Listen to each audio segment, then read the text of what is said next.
What's going on, y'all? What it is. So let's go ahead and slide on these topics. And I want to start off by talking about Tyler Perry, because I reported the other day that there was a guy by the name of Mario Rodriguez that's accusing him of SA, and he's suing Tyler for $77 million.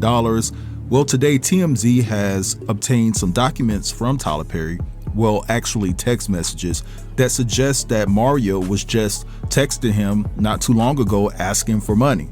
So I want to take the time to read the text messages that Tyler Perry provided. Now, this message between Mario and Tyler took place on Sunday, August the 31st at 10:14 p.m. And it says, "Brother, haven't been feeling okay, confused and a little nauseous. I got blood work, think it's my teeth. I know it's none of your business. I don't know what to do. I know I promised you I would never ask you for anything, but if it is what I think it is, I don't think I could do it on my own because I can barely pay my bills. Scared as blank right now. I don't want to get sepsis like my dad and pass away, and I don't even want to mention it because I don't want to make it real. Feel sick most days. Never told anybody this, but my mom and everybody is starting to notice my broke ASS. Don't have insurance.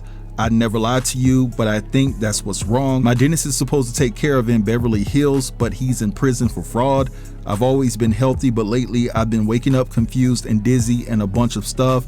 I just can't go to the doctor because I can't even afford it. I don't want anything. I just want to be okay. Scared, brother." Now the next message says, "Just know that I love you and I thank you for everything. I appreciate you to the moon. You got my Mexican ASS out of a lot of bad places, and I just want to tell you thank you. I can't buy you anything, but I just want to tell you that your boy right here appreciates you more than anything. Straight from the heart, bro. Nothing I wouldn't do for you, man. Anyways, enjoy your time, and I hope to see you soon." Then Tyler responds and says, "Happy Thanksgiving, my friend. Yep, you've been through it. I'm glad you're doing well. You don't have to give me a thing or pay me a thing. I'm just glad you're good." All right, so we heard all of that, and I went to see if Mario had something to say on his Instagram, and he did, but it's kind of cryptic. He just posted Romans 8:18, and it says, "The pain you've been feeling can't compare to the joy that's coming." So he's well aware of what TMZ has obtained from Tyler Perry as it pertains to those text messages, and it really makes him look like, yo, what the deal is, bro? You was just asking for money to get help and things of that nature. It seems as though that Tyler may have shoved you a little bit of change to take care of what you needed to take care of, and you're thanking him. You're being overzealous about the situation. You said there's nothing I wouldn't do for you, bro. I mean, it really looks like that this is just something that you came up with. You're trying to follow the same playbook as a Christian Keys or Derek Dixon and things like that. Now, let me make this clear. This doesn't absolve Tyler from any wrongdoing. I mean, people can share what text messages they decide to share. You know what I'm saying? It could be more text messages, more incriminating text messages on Tyler's end, but it doesn't look good for Mario right here. It just looks like, yo, bro, you just trying to get some money out the brother. You're trying to shake him down, and that ain't cool. But you know what, y'all? As I just thought about this situation on the fly, I don't believe that Tyler sent him any actually explicit messages. You know what I'm saying? And I'm paraphrasing here. You guys can make out what I'm saying. I just don't think he did, because how dumb would you be? Because at the end of the day, that's the first thing somebody can post is those messages between you and that particular person that exposed you for the so-called creep that people are claiming that you are. I just personally believe that given Tyler's status, that if he's going to do anything to violate someone, he's going to do it within the confines of his own home so he can control the situation. But anyway, let's move along, and I want to talk about Diddy's sons, because they're coming out with their own docu-series on Zeus Network, and we know that Lemmy is the founder and CEO of Zeus, and I didn't know this, but Diddy and Lemmy, they have a good relationship. They were talking about doing business together and things of that nature. I want you guys to check out these clips, and I'll be back.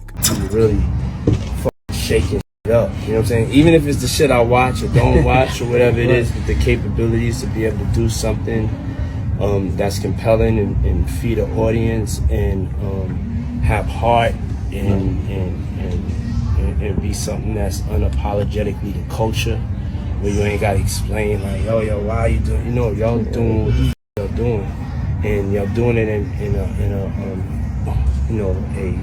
high production quality way. Right. Y'all like hit the your butt. Like me. We're not waiting for this. You don't know how accurate he is? No, that's right. You don't know how accurate he is. Every day. Yeah. He said, You know what I'm saying? So, Come on. What'd you say, Diddy? You want a piece of Zeus? Come on, man. Let's go. We gonna make it happen. Hey, yo, it's black content, black four spies. Come on. Our young black gods and goddesses, geniuses. You know what I'm saying? I want all that. I want to invest and empower all that. So, for real. But we got to make sure that at the end of the day we watch the narratives we put out about each other. You know what I'm saying?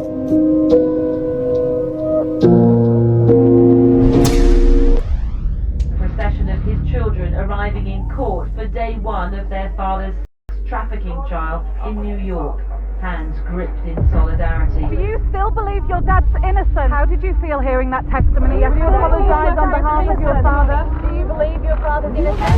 Do you still convinced your father's innocent? Your daddy got 4 years! Your daddy got 4 years for abusing women! That's wrong! He should get more!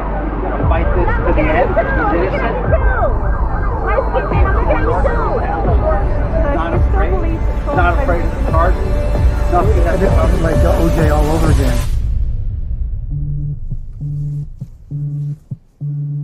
Hello. This is a prepaid collect call from Federal Correctional Institution, Fort Dix.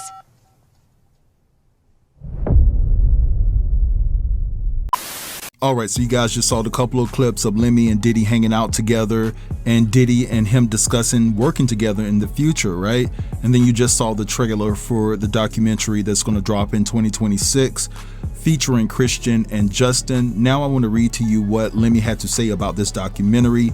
He says, to be clear, this documentary series is centered on providing Justin and Christian the opportunity to share their personal story and lived experiences, particularly as their lives have also been directly impacted. This project is not intended to endorse, defend, or vindicate Diddy or any individual, nor does it seek to justify or minimize any actions that have been alleged or adjudicated. As a network, we believe in the importance of allowing individuals to speak for themselves, just as any credible network entering the documentary space does. Our role is to provide a platform for stories to be told honestly without prejudgment. What viewers will see is raw, real, and authentic storytelling. That is the essence of this project. We respectfully ask that the series prejudge before it is seen. Everyone will have the opportunity to watch, assess the content, and arrive at their own conclusions. All right, so you guys just heard all of that, and let me just say this. I'm just going to take this situation for what it is. I believe that the fact that Lemmy and Diddy have some type of relationship, I feel like Lemmy feels that nobody else is coming to the aid of Diddy in this particular point in time. Everybody is taking a SHIT on Diddy, and he's trying to stand in the gap and try to give clearer insight to how the sons are feeling, how the family of Diddy is feeling, and things of that nature, right? Now, just like I didn't have a problem with 50 doing a documentary, I don't have a problem with this documentary either.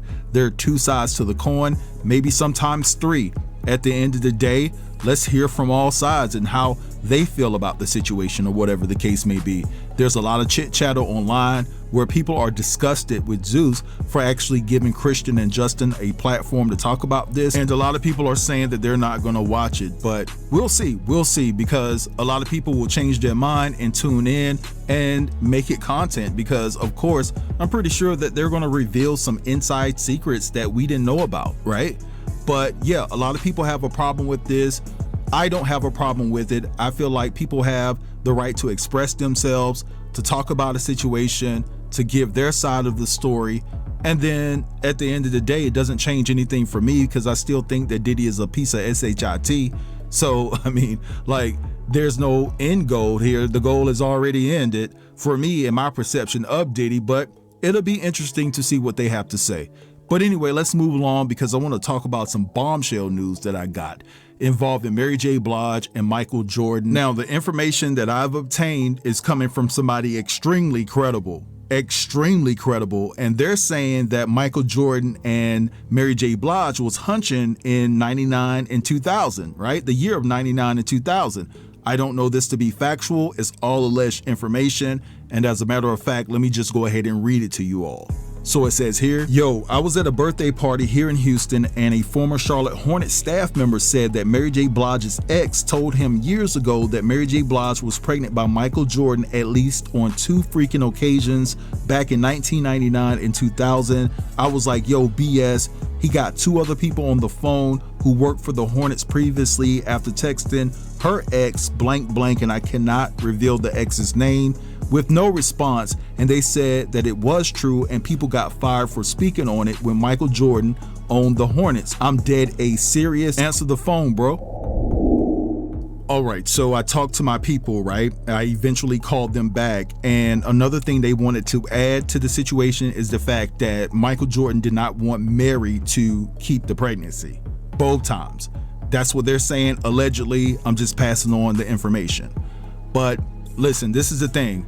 In 1999 or 2000, it doesn't matter if they were intimate, they were 2 consenting adults. That's all that matters, allegedly, right? I'm not saying that this happened because this is some very heavy information, but what I am gonna say is that they have worked together on 2 occasions. I believe that Michael Jordan appeared in her video in 2000, I believe, or was it 1999? I believe it was 1999, and it was called Give Me You. And in 2000, I believe Mary J Blige appeared in a commercial for Michael Jordan, and it was called Overjoyed, if I'm not mistaken, right? And I also remember back in February of 2022, there were some pictures that were floating around from the NBA All-Star game, and basically Michael Jordan and Mary J Blige had a very passionate and intimate embrace, and a lot of people were trying to say or link them together at that particular point in time, like they were saying that the hug was just too intimate or whatever the case may be.